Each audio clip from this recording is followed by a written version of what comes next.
هنبدا كلامنا بالصلاه على النبي. النهارده بيبدا بنيك وهو بيحفر في مزرعه بيته حفره حلوه بالليل عشان يدفن فيها شويه ذهب، وبيحط عليهم شجره برتقان. وتاني يوم مراته جوليا بتصحيه وبتقول له ان في شجره برتقان بره واول مره تشوفها، فعمل نفسه عبيط وقال لها دي علامه على الرخاء، وهي طلعت اعبط وصدقته. وبعدها راحت تلعب تمارين الصباح وهو راح شغل، وشغال ضابط شرطه وبيقابل شريكه بوب اللي بيساله عملت ايه في الذهب، ونيك قال له انه دفنه، وبوب طلع واخد جزء من الذهب هو كمان، يعني اللي هم ايه كانوا طالعين طلعه وبيقسموها على بعض. لكن نيك قال له انه مش عاوز نصيبه من الذهب وهيسلمه للشرطه عشان تحطه في الادله بتاعه القضيه، وكمان قال له مش هبلغ عنك وتقدر تعمل بنصيبك اللي تحبه كاني ما شفتكش. لكن بوب اتضايق شويه وبعد كده قال لنيك انت عندك حق. وفي نفس الوقت دخل عليهم ضابط شرطه وقال لهم انهم عرفوا مكان واحد هربان وطلعوا مع حمله كبيره عشان يقبضوا عليه. وهم في طريقهم نيك كلم الحمله في اللاسلكي وقال لهم ان المجرم تاجر مخدرات وعنده سوابق في قتل الشرطه، وكمان في 30 واحد مستعدين يحموه وكل واحد ياخد باله من لغاليه عشان ما يموتش. وصاحبه بوب قال له قول لهم حاولوا ما تضربوش بالنار، لكن نيك حب يحفل عليه وقال لهم البسوا كلكم سوار الحظ شبه اللي بوب لابسه، وده طبعا برضه عشان ما تموتوش. وبوب قال له انا فعلا لابسه عشان يحميني، وركزوا في السوار ده عشان ايه مهم شويه وهنحتاجه قدام. ولما وصلوا نيك هجم على المكان وقتل كام واحد كده اللي هو من باب التسخين، وبعدها شاف الراجل المطلوب وراح وراه، لكن كان هيتقتل ولحق نفسه في اخر لحظه. وبعدها طلع وراه على السلم وشافه تاني وراح وراه لحد ما وصل لمكان اللي هو المفروض هيكون فيه بس ما لقاهوش. وبوب فتح الباب اللي وراه لكن نيك اتخض وكان هيقتله، وبعدها قال له انت بتعمل ايه هنا؟ وبوب قال له انا هنا عشان مش هقدر اسيبك تسلم الذهب للشرطه، وضرب عليه نار وقتله. ونيك وقع من مكان عالي على ظهره وفجاه فتح عينه وشاف ان كل حاجه ثابته في مكانها ما بتتحركش، الشرطه والمجرمين والتفجير كل حاجه ثابته، وهو مش فاهم ايه اللي بيحصل. فخرج بره المبنى وشاف كل حاجه ثابته برضه، لكن السما كان شكلها مختلف شويه، تحس ان فيها بوابات وبدات تسحبه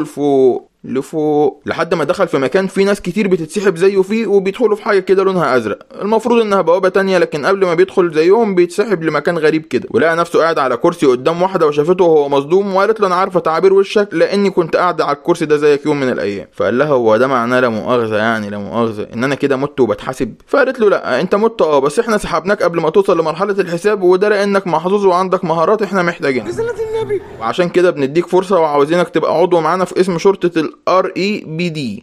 فسألها ده معناه ايه لا مؤاخذة؟ فقالت له قسم الركود في سلام. فقال لها ايه ده بجد؟ بس انا لسه مش فاهم حاجه. فقالت له احنا بنقبض على الناس اللي ماتت وعرفوا يهربوا من الاخره، وده طبعا لانهم بيحاولوا يدمروا العالم او يحتلوه، وبنرجعهم لمكانهم الطبيعي، ولو وافقت تنضم معانا هنبعتك بوستن اللي هي بلدك اللي كنت عايش فيها. وطبعا هو فرح ووافق، وفجاه اترسم على صدره علامه انه كده بقى ظابط في قسم الاموات، وخدته في جوله بسيطه في المكان، وده كان السجن اللي بيحبسوا فيه الاموات. وبتقول له على مجموعه اسمهم الDO، وبيبقوا ناس شكلهم عادي وطبيعي ومحدش يعرف انهم اموات غير شرطه الاموات. وبتقول له اللي زي دول لما بينزلوا الارض بيتعفنوا وبيعملوا ريحه مش لطيفه وبيأثروا على العالم عن طريق الاحتباس الحراري بقى والاوبئه اللي بتظهر، ومش بعيد الكورونا كمان تطلع بسببهم. هو اديني جبت لكم معلومات لو درستوا طول عمركم ما كنتوش هتعرفوا توصلوا لها. المهم وبتقول له ان بدون قسم الاموات كان العالم هيبقى تحت سيطره الاموات من سنه 1954. يا الناس دي من زمان قوي. ودخلت لمكان شغلهم بقى وقالت له ده قسم اموات بوستن، واللي انت شايفهم دول افضل رجاله الشرطه اللي اتعرضت للموت ورجعوا تاني. وبتقول له ان ده اكبر ثالث اسم شرطه اموات، وده معناه ان في غيرهم يعني. انا بصراحه ما اعرفش المخرج جاب القصه والسيناريو ده منين. ونيك بيشوف الشرطه قبض على 100 عملاق شويه وبيقول لهم ابعدوا ايدكم عني، وفجاه بيتحول عليهم وبيضربهم وبيجري في المكان، وما كانش في حد قادر عليه، لكن في واحد ضربه طلع وقتله، والواحد ده اسمه روي. ومديره المكان اللي هي كانت مع نيك قالت لنيك قابل شريكك، وكانت تقصد روي، لكن روي قال لها انا ما بحبش اشتغل غير لوحدي. فقالت له مش بكيف امك انت مش في اسم ابوك هنا. فقال لها قشطه وماله اللي تشوفيه. وخد نيك معاه عشان يروح في اول جوله ليه في الشارع، ودخلوا حمام واتقفل عليهم وطلع اسانسير وطلعهم في محل تصليح تليفونات واجهزه DVD من ايام فرعون الاول. ونيك قال لروي هو ده بقى المخبأ الامن بتاعكم؟ فروي قال له امتى اخر مره صلحت جهاز تشغيل الفيديوهات؟ وده معناه يعني ان مستحيل حد يخش المحل ده. وخرجوا من المحل للشارع، ونيك راح يشوف عزاء وشاف مراته واقفه لوحدها في العزاء. وروي قال له شكلك خاب ظنك لانك كنت متوقع ان اللي هيعبروك اكتر من كده. وشاف بوب وهو بيواسي مراته، وبعدها روي قال له لو زعلان عشان ما حدش عبرك، انا جنازتي كانت عباره عن ان في ذئاب سحبوا جثتي ومصمصوني. وبعد ما الجنازه خلصت راح بسرعه يكلم جوليا مراته ويقول لها انا هنا، لكن قالت له انا ما اعرفكش، وخافت منه. والشرطه اللي في المكان حاولت تبعده لكن قومهم لحد ما بوب راح له وقال له انت عاوز ايه يا ابني انت؟ وهو كمان ما كانش عارف ان ده نيك، وكان هيضربه لكن الشرطه مسكوه. فراح له روي وساله هو ايه اللي حصل ومش يعني ما عرفتنيش ليه. وروي قال له بالنسبه للاحياء مش هيشوفوك بشكلك ولا هيسمعوا صوتك الطبيعي، لان قسم الاموات غيرهم، وكمان لو حاولت تقول لحد انت مين الكلام هيطلع منك مشوش. ونيك ساله طب انا شكلي ايه؟ فاداله البطاقه اللي شرطه الاموات عملتها له وطلع فيها راجل صيني عجوز. فساله طب وانت شكلك ايه؟ وهو ده بقى شكلهم الاثنين، وفي ناس عايشين وشايفينهم، وروي كان حاجه شبه زي ما انتم شايفين كده لا وماشي مع راجل صينيه عجوه، وراحوا يقبضوا على ميت وكان معاهم اكل هندي. وروي بيقول لي نيك ده شغل المحترفين يا مبتدئ. ودخلوا فندق ومشوا ورا الريحه لان الاموات ليهم ريحه مش لطيفه وبتبوظ اي نبات بيعدوا من جنبه. وركبوا الاسانسير وشافوا علامه على الزرار بتاع الدور ال30 فرحوا وراه ومشوا في الدور ال30 لحد ما شافوا باب شكله مش لطيف وده لان في واحد ميت جوه. ونيك كان هيخبط على الباب لكن روي مسك ايده وقال له المبتدئين ما يخبطوش بيتفرجوا بس. لكن نيك اتضايق وقال له بقالي 15 سنه شغال تبع الشرطه وما تقولش عليا مبتدئ تاني. وروي خبط عليه وفي واحد فتح له لكن شكله طبيعي. وروي قال له عندنا اخباريه بتقول انك ميت لكن الراجل انكر. فطلع الاكل الهندي وفضل ياكل قدام الراجل لحد ما الراجل ما قدرش يقاوم وتحول لشكله الحقيقي. وروي قال لنيك ان الاموات دايما ما بيعرفوش يقاوموا قدام الاكل الهندي وبيظهروا على شكلهم الطبيعي وده ممكن يكون بسبب البهارات. وهو طلب من نيك يقبض على الميت لكن نيك كان خايف وقال له عمري ما هقرب منه. وروي قال له ايه راحت فين ال 15 سنه اللي اشتغلتهم؟ فراح مسك ايد الميت وقفل على ايده الكلبشات وربط نفسه بيه لكن الميت خلع دراعه وقال له خده انا اصلا مش عاوزه وهرب منهم. ونيك راح وراه لكن الميت نط من مكان عالي من الشباك ونيك وقف يتفرج عليه لحد ما وقع فوق سطح وبعدها قام يكمل جري. وروي وصل من ورا نيك وخده ونطوا هم كمان. ونيك كان مرعوب وروي قال له سيب نفسك بس لحد ما وصلوا للارض. ونيك اتضايق ومسك دراع الميت وفضل يضربه بيه لحد ما طلع حاجات من بقه كده قدام نيك وكان منهم ذهب اللي هو شبه الذهب اللي نيك كان دفنه في بيته قبل ما يموت. ولما شافه اتصدم ونزل مسك الذهب والميت كان هيضربه لكن روي قتل الميت يعني ميت واتقتل ما علينا.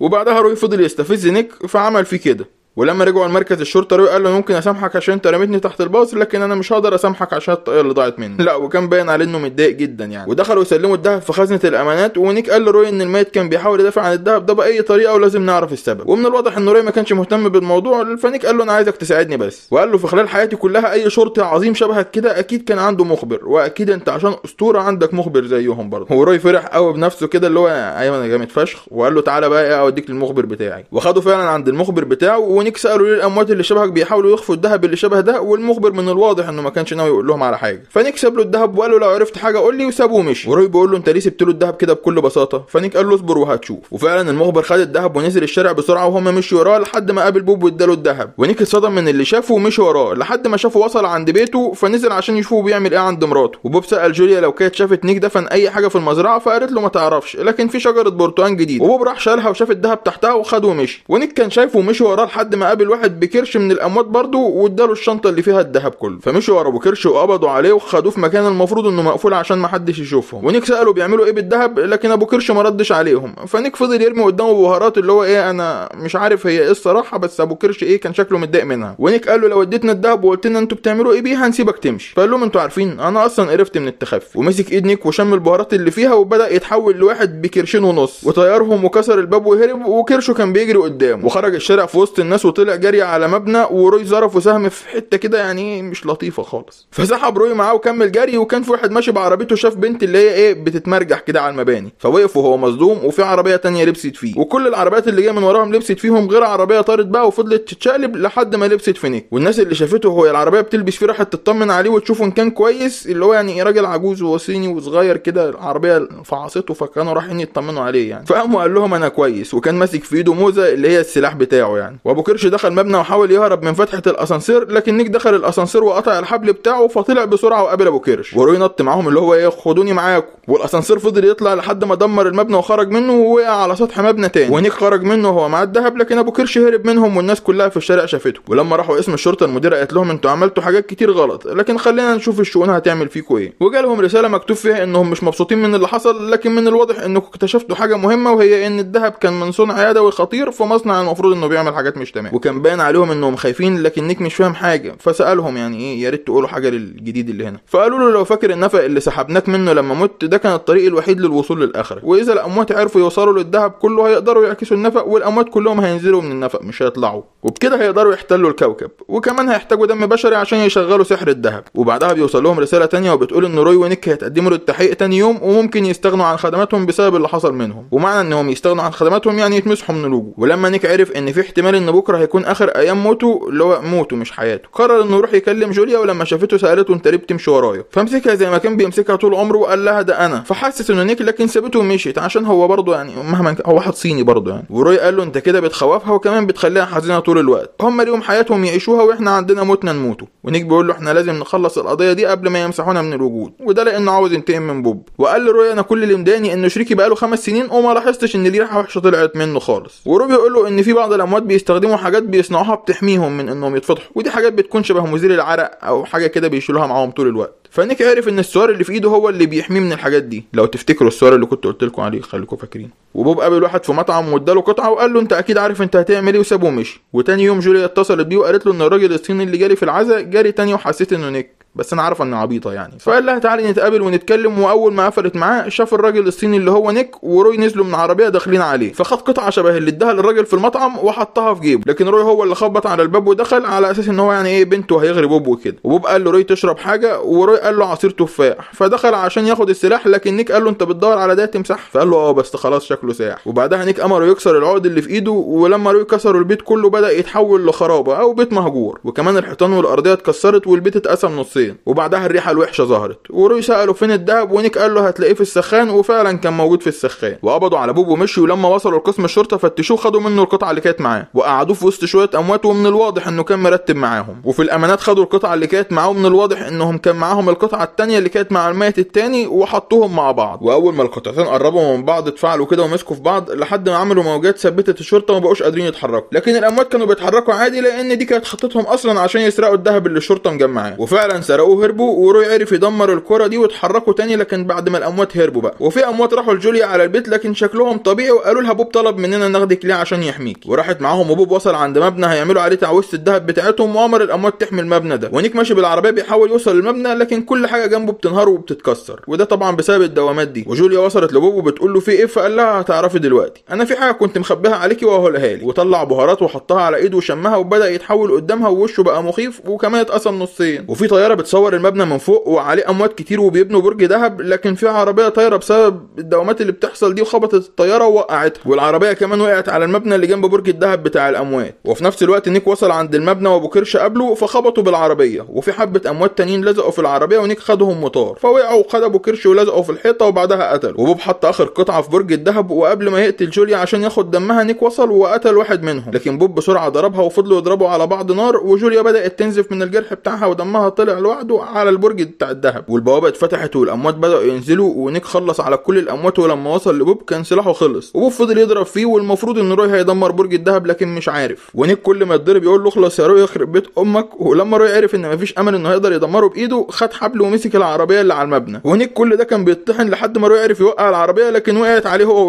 والبرج اتدمر، والاموات رجعوا تاني وما لحقوش ينزلوا. ونيك طلع سلاح تاني وخلص على بوب. وجوليا شافت كل حاجه زي نيك اول ما مات، ونيك راح قعد جنبها وشافته بشكله الحقيقي، وقال لها انا ما كنتش محتاج اكتر من انك تكوني موجوده معايا، لكن مش كده، انت لازم تعيشي حياتك بدوني. وقال لها انه هيمشي وبيحبها. وفي نفس الوقت فقت في المستشفى وشافت راجل واقف قدامها وبيبص لها، وخرج وطلعت مديره القسم وقالت لنيك انها كويسه، وقالت لهم ان الشؤون الداخليه عملت جلسه التأديب بدونك، واكتفوا انهم يدوا نيك انذار، وروي عليه عقوبه هي انه هيخدم الشرطه 53 سنه كمان. وفضل يحتاج ويقول لها كده حرام، فطلعت له طاقيه مكان اللي ضاعت، ففرح وقال لها هجيب لك ورد، فقالت له انا بحب اللون البنفسجي وسابته ومشي. وروي قال لنيك جبت لك شخصيه جديده تستخدمها عشان انا عارف انك ما بتحبش انك تكون عجوز صيني. والشخصيه طلعت طفله صغيره. بيبدا بواحد اسمه اوتاس، وكان بيحفر في الارض بكل مجهوده على امل انه يلاقي اي قطعه ذهب في الارض، لكن فجاه خسوف الشمس حصل والارض انهارت من تحته، وتقريبا كده فتحت بوابه لعالم تاني. وللاسف هو مش عالم عادي، لانه عالم مرعب، لان في كيان مرعب خرج من الارض وهجم على اوتاس ودخل جوه جسمه، واتسبب في انه عمل له علامه غريبه في صدره، وبكده بقى خلاص هو اللي متحكم في الجسم بالكامل. نسيبه بقى ونروح لروي رئيس شرطه البلده، وهو مستني بنته شارلوت تنزل من القطر. ومن الواضح انهم بقالهم كتير ما شافوش بعض، وشارلوت كان معاها خطيبها انجس، وكمان معاها الفستان اللي هتلبسه في فرحها اللي هيتعمل بعد كام يوم. وروي كان متحمس وحب يشوف الفستان، لكن شارلوت منعته وقالت له لا علشان يكون مفاجاه وانت اول واحد هيشوفه، وطلبت منه يعامل خطيبها بطريقه كويسه، لانه من الواضح مش حابب ان حد ياخد مكانه في قلب بنته. وللاسف ملحقش يعامله حلو او وحش، لان فجاه في مجموعه قطاع طرق تبع عائله اسمها عائله سامويل هجموا على المكان. وروي اول ما شافهم خد بنته وخباها في مكان وطلع علشان يحاول يعمل معاهم اي حاجه، وهو فعلا عمل معاهم شغل جميل، لكن من الواضح ان الطلقات ما بتقتلهمش، وهم اصلا مش هاممهم الطلقات وداخلين يحاربوا بصدرهم تقريبا كده، واخدين هيلث ويعني مش هاممهم، وكمان مش خايفين لان اللي بيحاربهم مش ارثر مورجان، وبرضه ما معهوش هيلث زيهم، بس مع كده عرف يقتل واحد منهم بالسلو موشن وناوله في راسه. ولانه للاسف لما لقى ان مفيش فايده في قتل الباقيين حب يلف من وراهم، فخد طلقه في قفاه وهو اللي مات. طبعا تغير مفاجئ في الاحداث ده، بس نكمل. هو مات بس فجأة لقى نفسه في مكان ابيض في ابيض، والبنت دي قاعدة في وشه وقالت له منورنا يا ميت. تحس انها بتعايره بميت دي، فقال لها تقصدي ايه بميت؟ هو اللي انا فهمته ده صح؟ فقالت له اه. فخاف على بنته لا تكون ماتت هي كمان، لكن البنت دي قالت له لا لسه عايشه، وانت هنا في LREBD قسم مكافحة الديدوس، ودول شوية أرواح هربت من الحكم عليها لأنها عارفة إن مسارها الجحيم، ودلوقتي عايشين في الأرض بيفسدوا فيها، وإنت مهمتك تخلص الأرض من شرهم. وخدته المخزن الأسلحة الخاص بيهم علشان يختار السلاح اللي يحبه. فقال لها لا أنا راجل مخلص وعمري ما هتخلى عن سوزي، وكان فرحان قوي بسلاحه وهو مسميه سوزي. وهانو ردت عليه وقالت له سوزي بتاعتك دي آخرها تعمل للديدوس حكة في جسمهم، أو ممكن يحسوا بلسعة أفعى مش أكتر، والأسلحة الوحيدة اللي ممكن تقتلهم هي دي. فسألها انا بعمل ايه هنا؟ فقالت له اليوم اللي كان حصل فيه كسوف للشمس اتسبب في ان في خلل حصل لبوابة من بوابات الجحيم، وفي روح جهنمية شريرة عرفت تهرب والمطلوب منك ترجعها. وروي اول ما عرف انه هيرجع تاني للبلدة اللي كان عايش فيها فرح جدا ووافق على العرض بدون اي تردد، وفعلا نزل الارض عن طريق بعض البوابات السرية. واول ما خرج منها قابل تور ابن حلال وشاله، ولما قام لقى دي في وشه واسمها جين، والمفروض انها تبقى شريكته في مهمته. فقال لها انا شغال هنا من 20 سنة ومش محتاج شريك. فقالت له انا خبرة اكتر منك لانك شغال 20 سنة وانت عايش، انما احنا دلوقتي اموات وانت ميت بقالك 3 ايام بس، انما انا ميتة من 162425 يوم. ها مين فينا الرئيس؟ وفي نفس الوقت عائلة سامويل طلعوا بيهجموا على كل الاماكن اللي فيها بشر لانهم عاوزين يخطفوا الناس وبس، يعني ما بيسرقوش اي فلوس او اي حاجة، هم بيخطفوا الناس مش اكتر. وبعد ما خطفوا مجموعة من البشر لقوا مجموعة من اعضاء الشرطة بتهجم عليهم، فبدأوا يضربوا نار على بعض، ومجموعة من عائلة سامويل عرفوا يهربوا بالبشر اللي خطفوهم. وروي اول حاجة عملها راح لبنته اللي بقت عايشة حزينة جدا لان ابوها مات وخطيبها اتخطف في نفس الوقت. وقبل ما روي يدخل عليها جين مسكته بسرعة وقالت له ما ينفعش تشوفك او تحاول تعرفها بنفسك، لانك دلوقتي في الارض بشكل غير شكلك. ولما شاف شكله اتصدم لانه بقى البنت دي، لكن برضه كان مصمم يروح لبنته يعرفها بنفسه. لكن جين قالت له انت كده بتعمل لها اضطراب في حياتها، ولو حاولت تكلم اي شخص يعرفك علشان تعرفه عليك صوتك مش هيطلع اصلا او هيكون اشبه بالرموز الغريبة. وفي الوقت ده روي استسلم انه مستحيل هيخلي بنته تتعرف عليه. وفجأة دخل عليهم واحد المفروض انه صاحب روي، وكان رايح يسيب وردة عند قبره، ما يعرفش ان روي هو المزة اللي واقفة قدامه، وهي كانت مزة بالنسبة له لانه بقى معجب بيها يعني. وقال لهم للاسف الوضع مش امان علشان تمشوا لوحدكم، لان ابناء سامويل بيخطفوا اي بشر يعنهم بتشوفوا، وكمان قتلوا روي اعز صديق ليا، وكمان خطفوا انجس خطيب بنته. وروي اتصدم من اللي سمعه وقرر انه لازم يدافع عن انجس ويحاول يرجعه، وبدأ يراقب تحركات العصابة لحد ما شاف الشرطة قبض على مجموعة منهم. فقرر انه هيعترض طريق الشرطة علشان يخطفهم، بس لما قرب منهم جين لقت في صدرهم نفس العلامة اللي اترسمت على صدر اوتس، وهي عارفة ان العلامة دي تخص الاموات، فعرفت انهم اموات وفعلا هجموا على الشرطة وعرفوا يتغلبوا عليهم، لان كده كده الشرطة مش هتقدر تقتل شوية اموات يعني. وجين علشان تعذب المساجين اللي من عصابة سامويل رمت على واحد منهم نقطة مية مقدسة، فبدأت تحرق فيه جامد، وكانت بتأذيه بطريقة مرعبة لان في كائن شيطاني مرعب خرج من جسمه. وروي لما شافه اترعب فطلع سلاحه بسرعة وقتله، وملحقش يفرح لان الاتنين التانيين الاسرى هجموا عليه وخدوا سلاحه. لكن جينا انقذته بسرعة وخلصت على واحد وخدت التاني معاها اسير. وروي لقى ورقة في الارض، والورقة عبارة عن جايزة مالية للي يقبض على واحد اسمه سليم، وكمان كانت صورته طبعا محطوطة في الورقة، وده لانه قتل روي رئيس الشرطة. وطبعا روي هو اللي شاف الورقة وعرف ان سليم ده هو الاسير اللي معاهم، فقرر انه لازم ينتقم منه. وسليم طبعا مش فاهم اي حاجة وقال له يا عم والله ما قتلتك يا عم، ولا حتى جيت جنبك، والورقة اللي مكتوبة باسمي دي مجرد ورقة مزورة، واكيد في حد عاوز يلبسني التهمة، لان في يوم الهجوم على القطر انا ما قتلتش حد نهائي. وروي ما صدقوش وكان خلاص هيقتله نهائي، لكن جين قالت له للاسف مش هنقدر نقتله علشان يعترف لنا عن مكان العصابة ويقول لنا كل المعلومات اللي هنحتاجها. ولما رفض يقول لهم على المعلومات اللي طلبوها منه جين رشت عليه نقطة مية مقدسة، فبدأ يتحول لوحش مرعب وهو كمان، وفضل يترجاها تسامحه وفعلا انقذته. فقال لهم على كل حاجة، وكمان قائدهم اللي اسمه اوتس وده اللي شفتوه اتحول في اول الفيلم. وسليم قال لهم ان اوتس يبقى اقوى واحد فيهم وهو اللي بيأمرهم ويخطفوا عدد كبير من البشر. وكمان قال لهم على المكان اللي البشر محبوسين فيه، ولما قرروا يهجموا عليه قال لهم للاسف اوتس اقوى منكم. فقالوا له الاسلحة اللي معانا هتقتله ببساطة، فقال لهم وهو كمان معاه نفس الاسلحة. فاتصدموا لان المفروض يعني ان الاسلحة دي مستحيل تنزل في ايد حد حد من الاموات الاشرار، وده لانها مش موجوده الا في مخازن قسم مكافحه الاموات، ودي المساعده بتاعت اوتس زعيم الديدوس واسمها نيل. ورحت لاوتس علشان تعرفه ان التابعين ليه بداوا يشكوا في سلطته عليهم، وقرروا انهم مش هيجمعوا له اي بشر تاني ولا هينفذوا اوامره. فقال لها طب انت ايه رايك فيا؟ فخافت منه وقالت له انا معاك وعمري ما شكيت فيك. فقال لها طب تعالي اما خليهم كلهم يثقوا فيا. وروي لسه ماشي مع جين وساحبين سليم وراهم علشان يدلهم على مكان العصابه، لكن سليم ده كان كائن كتله استفزاز، وروي كان مضطر انه ما يقتلوش لانه عاوز منه معلومات، وقرر انه يضربه بسلاحه اللي هيوجعه بس مش اكتر. وكان مستمتع جدا بكده لدرجه انه بقى كل ما يتكلم يطلع سلاحه ويناوله طلقتين في صدره. وطبعا سليم ما بيموتش من السلاح ده لانه اصلا ميت.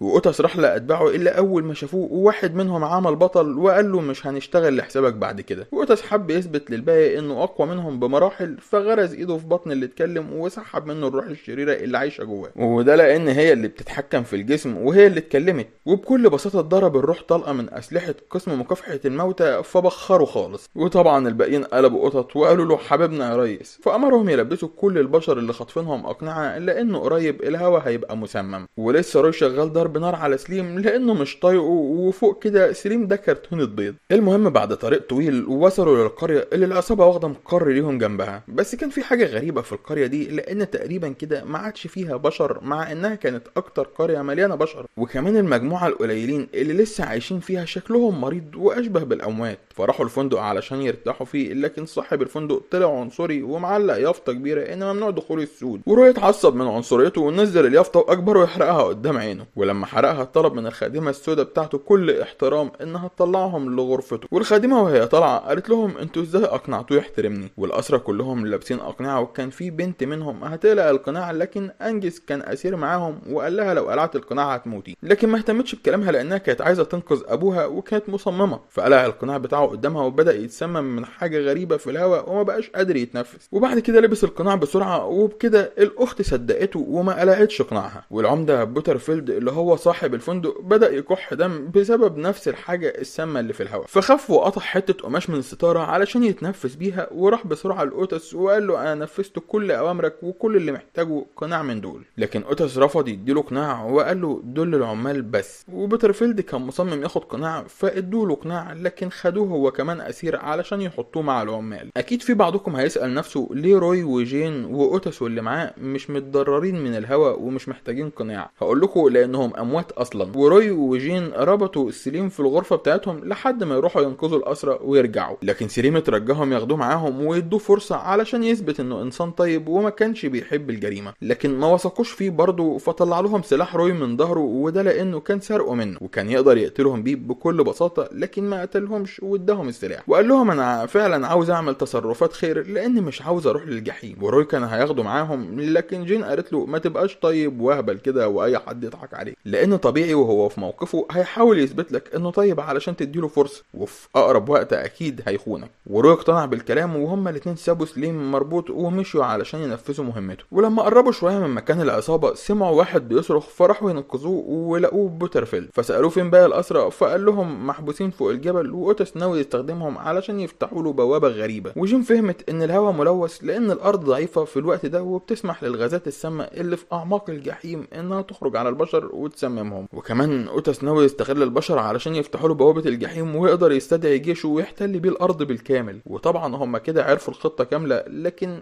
ما بيلحقوش يعملوا حاجه لانهم فجاه لقوا العصابه هجمت عليهم، وكان هجوم عنيف وغشيم شويه وكله ضرب بقسوه شويتين كمان، لكن زي ما احنا عارفين دول شويه اموات بيضربوا بعض فمالناش دعوه بيهم. المهم في النهايه العصابه عرفت تقبض على جين وروي والخادمه اللي في الفندق لحظه ان العمده مش موجود ومكتبه مفتوح. ولما بصت فيه لقت ورقه اتصدمت منها وطلعت بسرعه لغرفه روي وفكت سليم وقالت له انا عارفه ان انت بريء من قتل رئيس الشرطه، وكمان انت انسان طيب لانك انقذتني قبل كده. وسليم لقاها بتكح وخلاص بتموت، فاتصرف وجاب لها شويه اقنعه وخلاها تلبس قناع منهم، وقال لها الباقي وزعيه لاهل البلده، وسابها ومشي بسرعه. ونيل لما شافت جين اسيره عندها اتبسطت شارلوت، وجين اتصدمت وروي خد باله انهم يعرفوا بعض فسألها مين دي، فقالت له انا دلوقتي عرفت ازاي الاموات بقى معاهم اسلحة من قسم مكافحة الاموات، وده لان دي كانت شريكتي لكن فجأة اختفت واعتقدنا انها ماتت، لكن من الواضح انها طلعت خاينة وكمان سرقت من القسم اسلحة. وفجأة وهم بيتكلموا واحد من البشر حاول يهرب وعمل شوية شغل حلو مع الاموات، لكن بعد كده اتضرب واتحبس تاني. وروي لما ركز معاه عرف انه يبقى انجز ففرح بيه جدا واطمن ان بنته هتتجوز راجل يعتمد عليه. واوتس واقف يبص على الارض وهي فيها فتحة صغيرة بتوصل للجحيم، والارض انهارت جنبها، واوتس فرح جدا وطلب من عصابته انهم ينزلوا البشر يحفروا في الارض. وفعلا بدأوا يحفروا، واللي كان بيتعب بيتضرب وبيتهان علشان يكمل حفره، وده لان مفيش وقت يضيعوه اصلا. وفجأة الارض انهارت والحفرة بقت كبيرة وبيخرج منها ارواح كتير ومرعبة، وبدأت تهاجم البشر علشان تحتل اجسامهم، وفعلا عرفوا يسيطروا على بشر كتير. وروي وجيم ما كانوش عارفين يهربوا من مكانهم ازاي وينقذوا العالم لحد ما لقوا سليم داخل عليهم وعرف يغفر الحراس، ولانه المفروض صاحبهم من زمان واطمنوا ليه فسمحوا له انه ياخد سلاح واحد منهم فقتلوا بيه.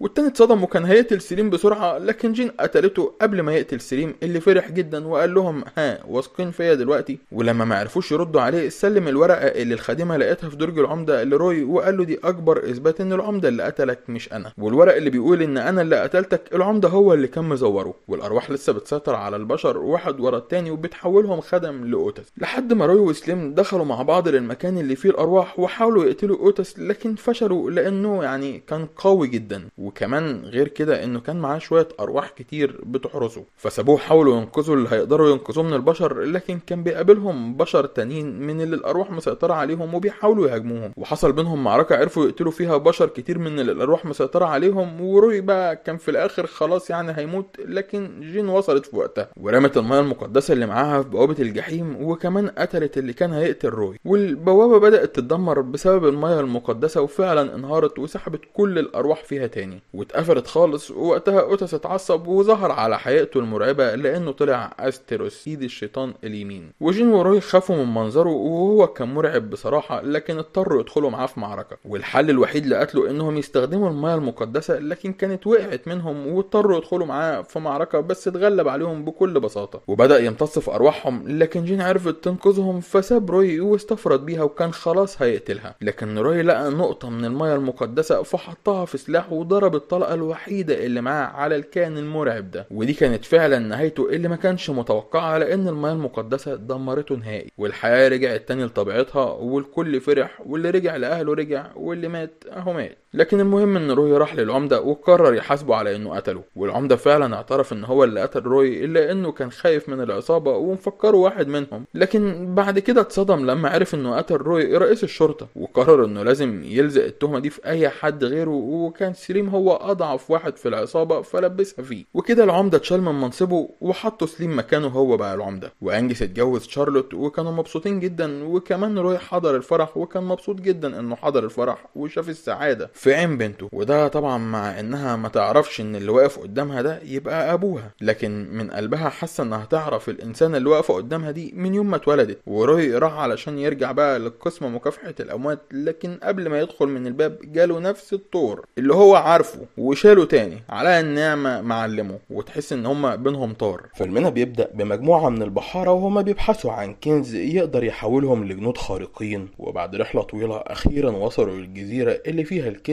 واسمها جزيرة الشيطان، بس للأسف ما لحقوش يفرحوا بيها كتير لانهم اتصدموا باخطبوط عملاق بطريقة مرعبة وكان بيهاجمهم من كل اتجاه، وبسرعة قبل ما يدمر لهم المركب جهزوا المدافع بتاعتهم وضربوه بكل قوتهم على امل انهم يخلصوا عليه، وفعلا الاخطبوط سابهم واختفى في البحر، فحسوا انهم انتصروا عليه بس برضو ما لحقوش يفرحوا لانه رجع هجم عليهم، بس المرة دي الهجوم كان عنيف شوية وقدر انه يخلص على كتير منهم. المهم نسيبهم بقى ونرجع للماضي سنة مع نفس البحارة دول، وكانوا برضو بيحاولوا يوصلوا لنفس الجزيرة وفعلا وصلوا، بس قبل ما ينزلوا فيها نفس الاخطبوط العملاق هجم عليهم، وللأسف ما كانوش لسه عاملين حسابهم ليه، وعلشان كده كان متفوق عليهم وقدر انه يتغلب عليهم بكل بساطة، وكمان قتل جنود كتير جدا منهم، وبرضو رفض يسيبهم ويمشي الا بعد ما دمر المركب بالكامل وخدها في حضنه ونزل بيها الأعماق المحيط.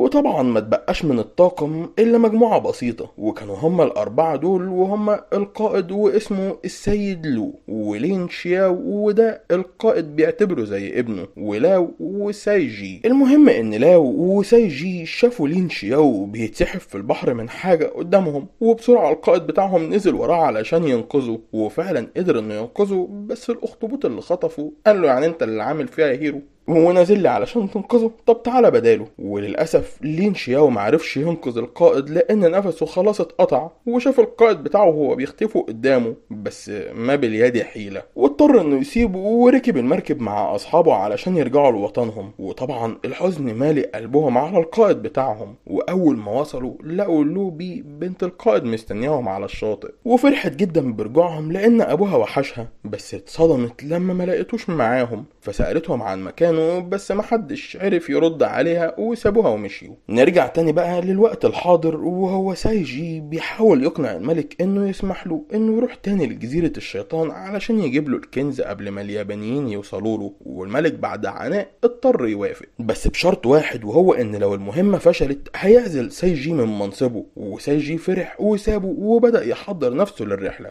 وبالنسبة للملك فالساقية بتاعته كانت جاسوسة تبع اليابانيين، وراحت بسرعة بلغتهم بكل اللي سمعته. وسايجي طلب من لين شياو انه يطلع معاه للرحلة دي، بس شياو رفض. وساي علشان يقنعه قال له انه جاله رسالة من يومين وكان فيها العقد بتاع القائد بتاعهم، وده دليل على انه ممكن يبقى عايش، وطلب منه انه يروح معاهم علشان ينقذوه. ووقتها شياو وافق على الرحلة، وكمان بنت القائد اللي هي حبيبة شياو اضطرت تروح معاهم علشان عاوزة تنقذ ابوها بنفسها، وكمان لاو راح معاهم، وكلهم جهزوا نفسهم وبدأوا رحلتهم التانية. بس المرة دي طبعا مجهزين نفسهم بأقوى المدافع وكمية كبيرة جدا من البارود علشان يقدروا يقفوا بيها في وش الأخطبوط العملاق اللي بيهاجمهم. المهم انهم بعد فترة طويلة من المشي في المحيط اتفاجئوا بعاصفة رعدية مرعبة مقابلهم في وشهم، وللأسف ما كانش قدامهم أي فرصة للرجوع. ووقتها اضطروا انهم يدخلوا وحاولوا يقاوموا بكل الطرق، بس العاصفة كانت قوية جدا وسحبت ناس كتير منهم، وطبعا اللي بيطير ما بيرجعش. ولوبي بنت القائد كانت من ضمن اللي طاروا، بس قبل ما تروح شياو عمل حركة هندي شوية وقدر انه ينقذها فعلا. اول مرة اعرف ان الحركات الهندي بتجيب نتيجة.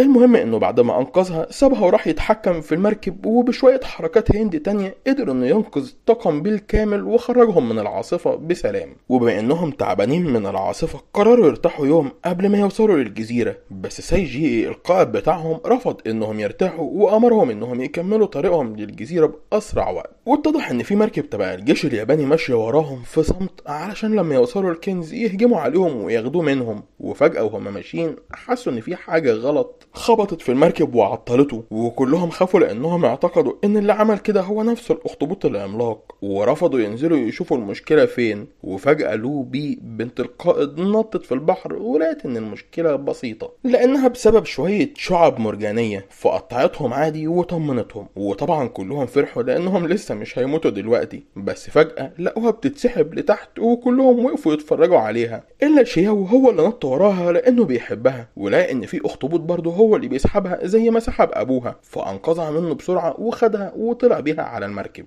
فامر بانهم يوفروا لها مكانها علشان ترتاح من الصدمة اللي تعرضت لها، بس ما لحقتش ترتاح قوي لان تاني يوم الاخطبوط العملاق شكله كان فايق شوية لانه صحيلهم بدري وحب يصحيهم معاه، فهجم عليهم بدون اي مقدمات. وطبعا زي ما شفتوا في اول الفيلم هم حاولوا يقاوموا معاه وضربوه بالمدافع بتاعتهم، بس الاخطبوط رفض يستسلم لهم بالبساطة دي وقرر انه مش هيرحم، وفعلا خلص على كتير منهم. ولحسن حظهم كانوا مجهزين خطة بديلة، وهي عبارة عن انهم هيفجروا فيه كمية كبيرة جدا من البارود. وفعلا الطاقم كله ضحى بنفسه علشان الخطة دي تنجح، وفعلا قدروا انهم يحرقوا الاخطبوط بالبارود، والاخطبوط سابهم وهرب في البحر علشان يطفي ناره. وبرضه للأسف شياو ملحقش يفرح كتير لانه لما بص حواليه اكتشف ان الطاقم بتاعه كلهم ماتوا، وما بقاش الا سايجي ولاو ولوبي اللي هي بنت القائد. وكمان اكتشفوا ان سفينة اليابانيين واقفة وراهم وناوية تخلص عليهم، وقبل ما يفكروا يتحركوا ضربوهم بالمدافع فاغمى عليهم، ولما فاقوا لقوا اليابانيين قابضين عليهم وكانوا مستنينهم يفوقوا علشان يخلصوا عليهم بمزاج.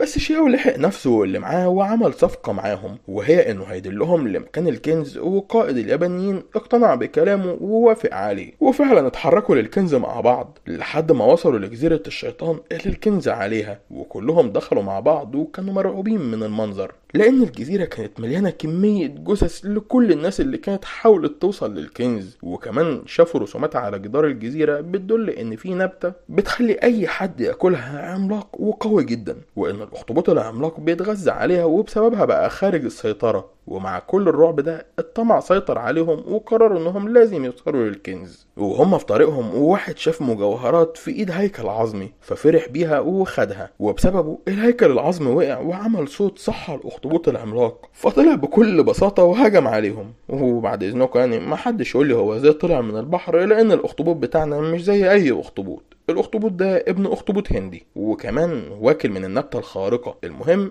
انه بدأ يخلص عليهم واحد ورا التاني.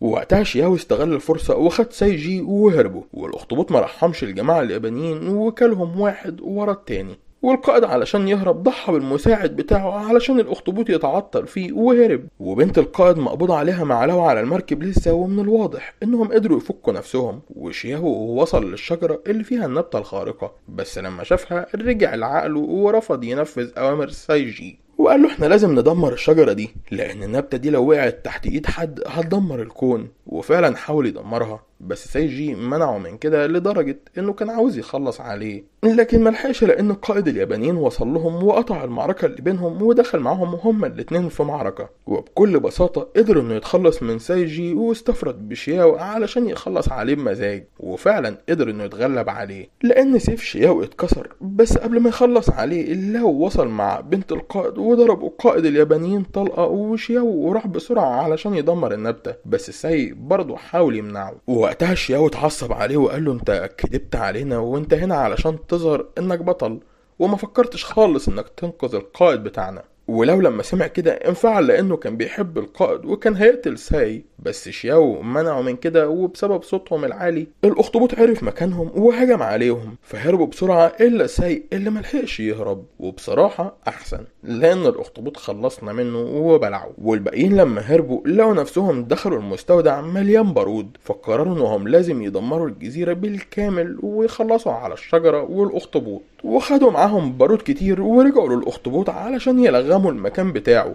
بس للأسف قبل ما يعملوا كده لقوا قائد اليابانيين فاق وحاول يهجم عليهم تاني، فعمل صوت عالي وبسببه الاخطبوط رجع تاني، فسابوه وسابوا البارود وهربوا للمستودع اللي مليان بارود. بس للأسف المرة دي الأخطبوط ما سابوهمش وراح وراهم، وبكده اتحبسوا في المكان ده. وشياو بدأ يبحث عن أي حاجة تساعدهم في إنهم يتخلصوا منه، فلقى مكان سري يقدروا يهربوا منه. ولما خرج هو ولوبي لو رفض يخرج معاهم وقفل على نفسه وقال لهم إنه مش هيمشي إلا لما ينتقم للقائد بتاعه، وطلب منهم يهربوا. وهو استنى لحد ما الأخطبوط عرف يدخله، وقبل ما ياكله ولع في البارود اللي جنبه، وطبعا بكده فجر نفسه مع الأخطبوط. ومن شدة التفجير الكهف بالكامل اتدمر، واكيد النبتة اتدمرت معاه. وشياو قدر انه يلحق نفسه وخرج من الكهف على اخر لحظة مع لوبي، وما كانوش مبسوطين انهم عايشين بسبب ان كل حبايبهم ماتوا، وده بسبب الجزيرة الملعونة. واتمنى تكون المشاهدة عجبت حضراتكم، واتمنى تدعمونا بالاشتراك في القناة واللايك الجميل وتفعلوا زر الجرس، وشكرا على وقتكم.